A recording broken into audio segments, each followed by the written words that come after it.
हम सब किसान हैं और खेती करना हमारा व्यवसाय है। एक ज़माना आपको भी याद है जब कहा जाता था उत्तम खेती मध्यम बान निशित चाकरी भीख निदान।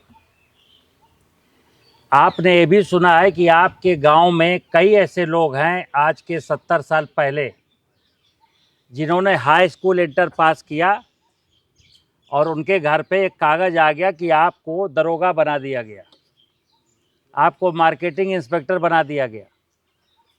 तो आपको पता है कि जिसकी नौकरी लग गई वो नौकरी करने गया और 3 महीने के बाद भग आया, क्योंकि तनख्वाह मिलती थी 42 रुपये महीना और वो था घर का जमींदार। उसके घर में होता था 200 कुंटल बिजरा। बिजरा का रेट था 60 रुपये कुंटल। तो अब वो क्या सोच रहा है कि हे मेरे यहाँ तो 15,000 का बिजरा पैदा हुआ, साल भर नौकरी करेंगे तो रुपए मिलेंगे जो है 500, तो 500 की नौकरी क्यों करें। एक वक्त ऐसा भी था कि जब खेती सबसे उत्तम व्यवसाय का दर्जा था। आज खेती सबसे निकृष्ट व्यवसाय का दर्जा हो गया। जिस किसान को मौका मिलता है जमीन बेचने का, अगर कोई सही खरीदार मिल गया तो तुरंत जमीन बेच देता है। क्यों? धरती माता जो दुनिया को पालती है, मैं आज उसको बेच देता हूं, या बहुत सारे लोग उसकी कोख को किराए पर दे देते हैं। जैसे बड़े बड़े लोग हैं जिनके घर में कोई नौकरी पा गया, कोई धंधा पानी वाले हो गए, 20 एकड़ जमीन है तो उन्होंने क्या किया, अपनी जमीन को किराए पर, मतलब 15,000 रुपये एकड़ पर किराए पर किसी को दे गए। माँ की कोख, धरती माता की कोख को मैंने किराए पर उठा दिया कि भाई मैंने तुझको 15,000 रुपये किराए पर दिया है, इसके साथ जो करना हो कर। अब आप समझिए बात को। वो क्या करता है, नमक भी डालता है, निरमा भी डालता है, दारू भी डालता है। क्या हो रहा है माँ के साथ।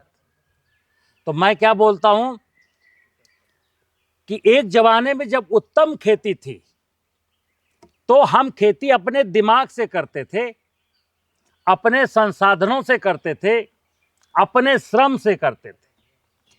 अपने संसाधन थे यानी जमीन अपना, बीज अपना, बैल अपना तो जुताई अपनी, और श्रम अपना और दिमाग अपना। आज आपके निवेश बाजार से आते हैं, श्रम आप करते नहीं, श्रम मशीन करता है, और दिमाग आप अपना लगाते नहीं, दिमाग बाजार का उपयोग होता है। मतलब खाद बेचने वाले ने बता दिया कितना डीएपी डालना।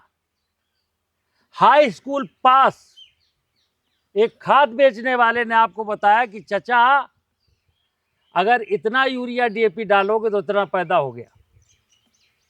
मतलब मैंने अपना दिमाग नहीं लगाया। फिर दवा बेचने वाले ने दिमाग आपका बदल दिया कि देखो भाई ये वो बीज तो बो रहे हो, फसल तो बो रहे हो, लेकिन इसमें ये बीमारी आएगी, उसके लिए एडवांस में दवा लेके रख लो। हमने अपनी खेती को गिरवी रख दिया, अपना दिमाग लगाना बंद कर दिया, अपना श्रम बंद कर दिया।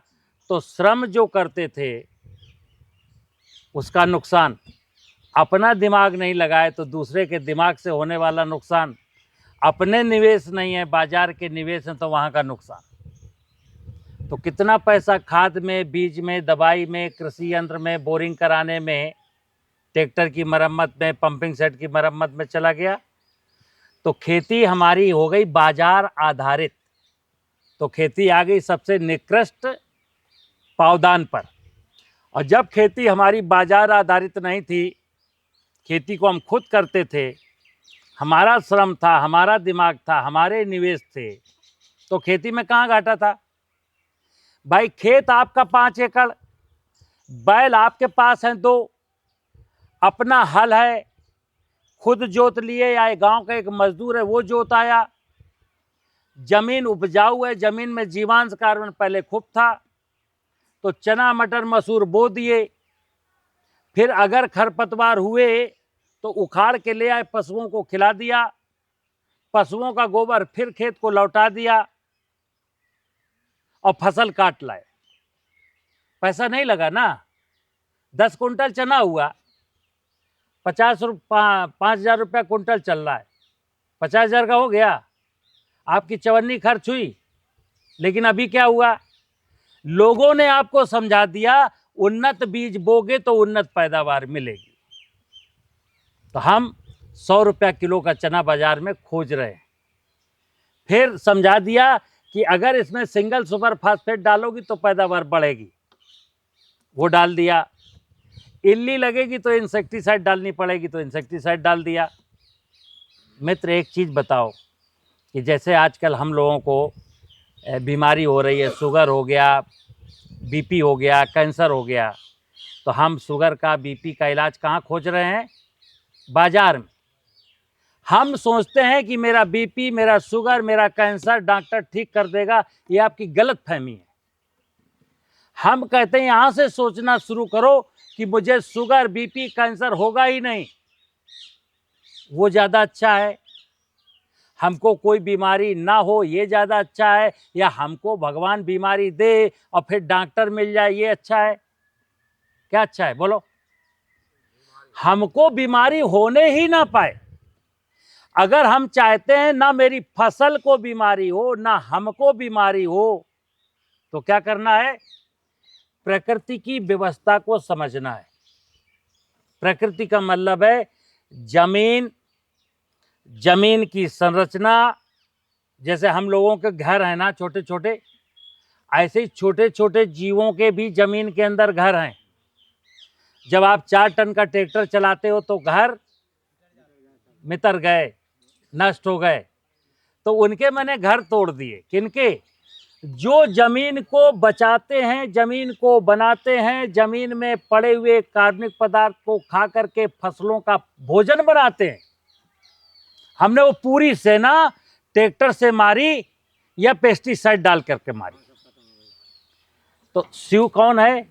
ये धरती शिव है। सुनना, शिव पुराण में आप पढ़ेंगे तो हमारा जीवन 2 चीजों पर निर्भर है भाई। एक, मैं इतना बड़ा हूं, मेरे एक मम्मी पापा थे जहां से मैंने जन्म लिया, तो माँ का दूध कितने दिन पिया? 9 महीना ज्यादा ज्यादा, फिर दाल रोटी खाने लगे। और 9 महीने के बाद आज 60 साल का मैं हो गया। अब मुझको दूध कौन पिलाता है? धरती माता। हम सारे लोग धरती माता का दूध पीते हैं और धरती माता के साथ ही अन्याय करते हैं, तो सारा का सारा जीवन की सारी खुशियां धरती माता पर निर्भर है। धरती और मां 2 शब्द हैं, धरती मां। सुनना क्या है, मैं आपको वेद की बात बताता हूं, बहुत गूढ़ बात। हमारा एक पिता है जिसका नाम है आदि पिता सदाशिव। पढ़ लेना आप। एक ही देवता है, एक ही मेरा पिता है जिसका नाम है आदि पिता सदाशिव। जो धरती है, समुद्र मंथन के बाद, समुद्र मंथन से निकला हुआ सारा विष इसी शिव ने पिया था। कौन? ये धरती। और फिर मां। मां कौन है?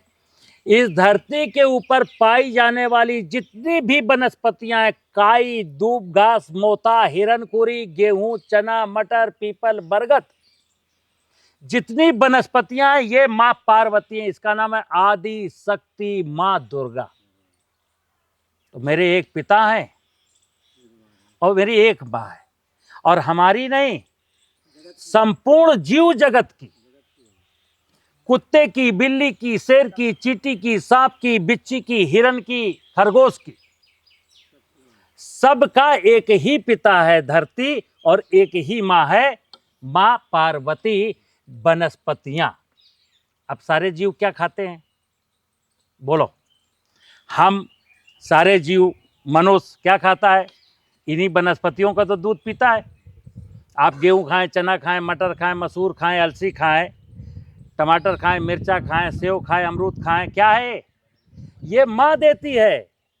ये माँ के आंचल का दूध है जो आपको पालता है। और माँ कहाँ खड़ी है?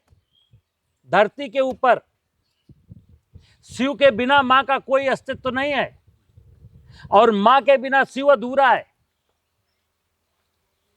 तो शिव जैसे पति पत्नी है ना, दोनों की शादी हुई है ना, शिव और पार्वती की। और पता है, हम लोगों की शादी तो एक दिन में हो जाती है और शिव की और माँ पार्वती की शादी को पता कितने दिन लगे? 3,40,00,000 साल। 3.5 करोड़ 40 लाख साल तक माँ और शिव और पार्वती, इनकी शादी होती रही। शादी का मतलब क्या था? ये श्रृंगार करते रहे, अपना सजते रहे। किसके लिए? मनुष्य के लिए। आपने सुना है कि मनुष्य इस धरती पर परमात्मा की सबसे सुंदर और अंतिम रचना है। देखिए आप, छोटी सी काई आई, फिर एक फंगस आया, फिर दूब घास आई और चींटी चींटा आया, फिर झाड़ियां आई, तब हिरन और भेड़ें आई, फिर बरगद और पीपल और महुआ आए, तब कहीं जाकर के भैंस बकरी ऊंट आए। जब पूरी धरती रच गई, सज गई, तो परमात्मा ने कहा कि अब अवसर आ गया है, अपनी सबसे खूबसूरत रचना मनुष्य को धरती पर अवतरित करो। मनुष्य का अवतरण हो गया और मनुष्य के अवतरण के बाद परमात्मा ने जो मनुष्य के कान में मंत्र फूंका, परमात्मा ने जिस इकाई को जब पैदा किया तब उसको एक आदेश दिया कि तुमको ये करना है, तुमको ये करना है। तो जो परमात्मा का निर्देश जिस इकाई को है, वही उस इकाई का डीएनए कहलाता है। गुणसूत्र। चूहे का भी एक गुणसूत्र है, चूहे का भी डीएनए है, भेड़ का भी डीएनए है, हाथी का भी डीएनए है, नदी का भी डीएनए है, पहाड़ का भी डीएनए है, झरने का भी डीएनए है। डीएनए का मतलब परमात्मा ने जो रचना जिस लिए रची है, वो रचना वो काम करे। तो चिड़िया अपना काम कर रही कि नहीं कर रही है? गाय अपना काम कर रही, कुत्ता अपना काम कर रहा है, बिल्ली अपना काम कर रही, केचुआ अपना काम कर रहा है, मधुमक्खी अपना काम कर रही कि नहीं कर रही? आप तो सबसे खूबसूरत रचना है। हम तो परमात्मा की सबसे खूबसूरत रचना है।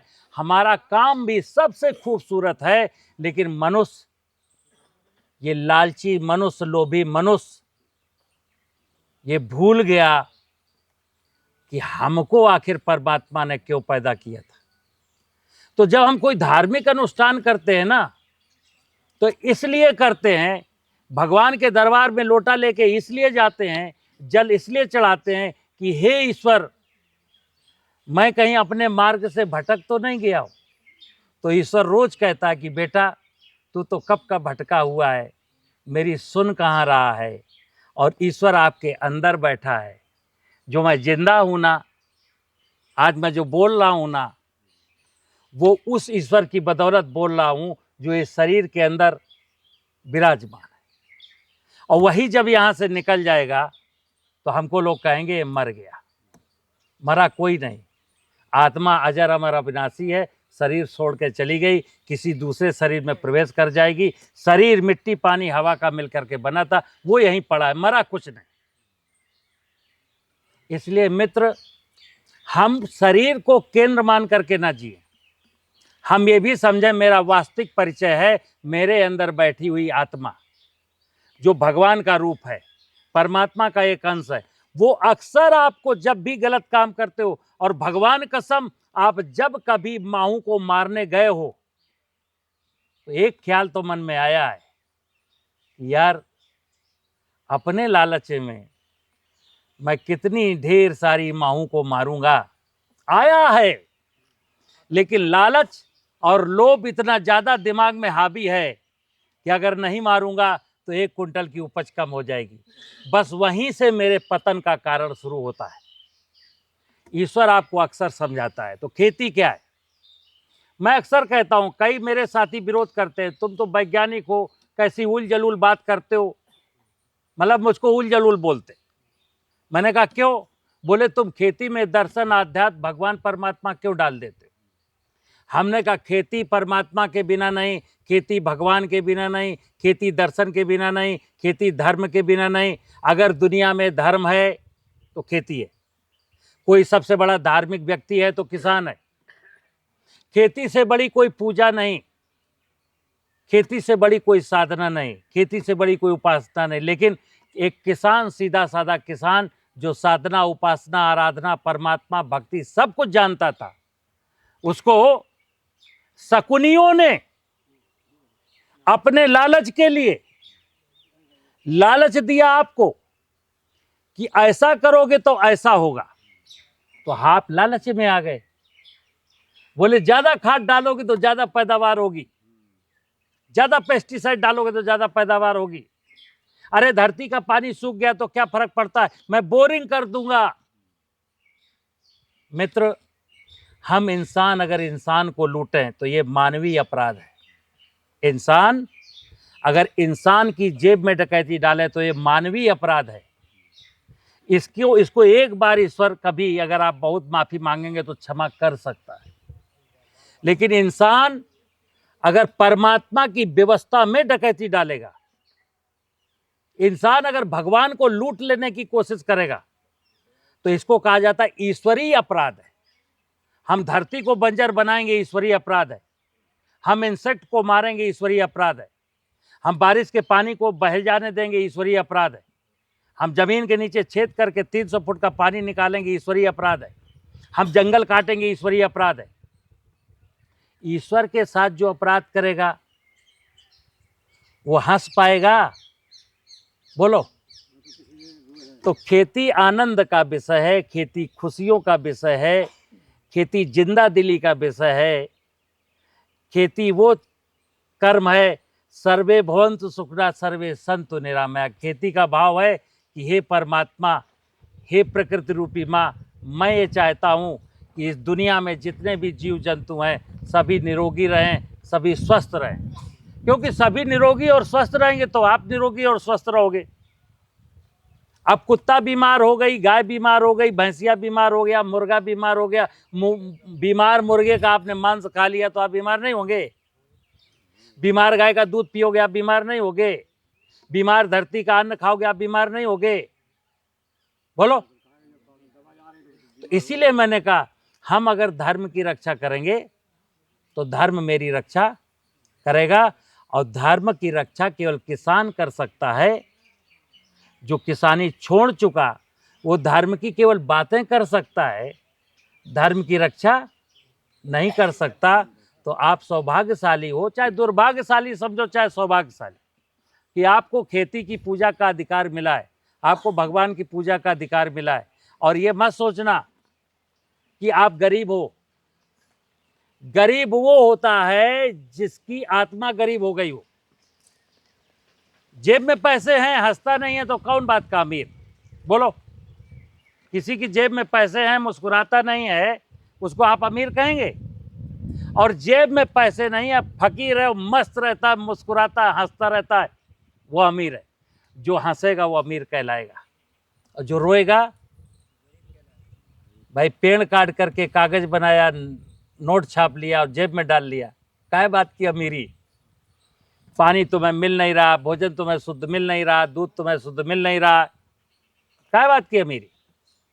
तो अपने लिए मित्र जागिए, खेती को समझिए और खेती को दूसरे लोगों को समझाइए। आपका छोटा सा गांव है, आपको एक चीज चलते चलते कह देता हूं, छोटे मुंह बड़ी बात। अगर आपने पूरे गांव को समझाने का ठेका ले लिया और इसी सीजन में गांव के हर आदमी ने जीवामृत हमारे चिरगांव से ले आया, हर आदमी ने एक एक ड्रम में जीवामृत बना लिया और बारिश में पूरे खेतों में जीवामृत डाल दिया, रबी जब आई तो कोई आदमी यूरिया डीएपी नहीं लाया, कोई नहीं लाया। पॉस मशीन में जा करके कंप्यूटर में पता चल जाएगा कौन कौन लाया कौन कौन नहीं लाया। नहीं लाया, नहीं लाएंगे, मैंने तय कर लिया हम लोग कोई यूरिया डीएपी नहीं लाएंगे। और जिस दिन आप लोग यूरिया डीएपी नहीं लाए, आपका गेहूं का रेट 3500 रुपए की विनोद कुमार से जन गारंटी लेके जा रहे हैं। आपका चना, आपकी हर वस्तु, चाहे चना करना, चाहे मटर करना, चाहे गेहूं करना, हर चीज की कीमत बाजार से 25% ज्यादा ले लेना है और यहीं बिकना है। गांव में इतने लोग हैं मेरे साथ खरीदने वाले, वो कहते हैं सचान साहब तुम्हारी अगर तुम वचन दो तो मैं ले लूंगा, क्योंकि तुम्हारी बात में दम है।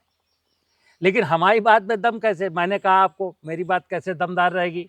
जब कोई यहाँ आएगा और आपका रिकॉर्ड जिला कृषि अधिकारी ऑफिस से देखेगा मशीन, क्योंकि खाद लाते हो ना, वो तो अंगूठा लगा के मिलती है। अगर उसने देखा कि अमरुक गांव में पूरा सर्फिंग किया, कोई भी किसान किसी का अंगूठा नहीं लगा है डीएपी और यूरिया लेने में, तो कह देगा नहीं नहीं, हाँ वास्तव में अमरुक गांव के लोग प्राकृतिक खेती करते हैं, फिर आपको रेट मिलेगा। ठीक है ना? चोरी चमारी जिस दिन मैंने बंद कर दी, उस दिन आपको अच्छा अच्छा होने लगेगा। और जब तक मेरे अंदर लालच रहा, जैसे अभी भी कई लोग सोचते होंगे क्या यार बकवासबाजी है, हैं? सोचते ही हैं भाई, क्योंकि मैं अकेला आज आपके साथ बोल रहा हूं, कल बोला। जैसे आप यहां से निकलोगे, गांव जाओगे, बोले यार वो ऐसा कर रहे थे, बोले पागल हो क्या हैं? अरे वो चूतिया बना रहा था तुमको। सो हमारा 1 घंटे का प्रवचन उसने 2 मिनट में, क्योंकि भाई कहते खग जाने खगई की भाषा, हमारी भाषा नहीं समझ में आएगी आपको। अपने मित्र की, गांव में रहने वाले की, जो लकड़िया खेलता है ना जो दिन भर, उसकी भाषा समझ में आएगी। हमें इतनी बात करनी थी। नमस्कार पिंडू।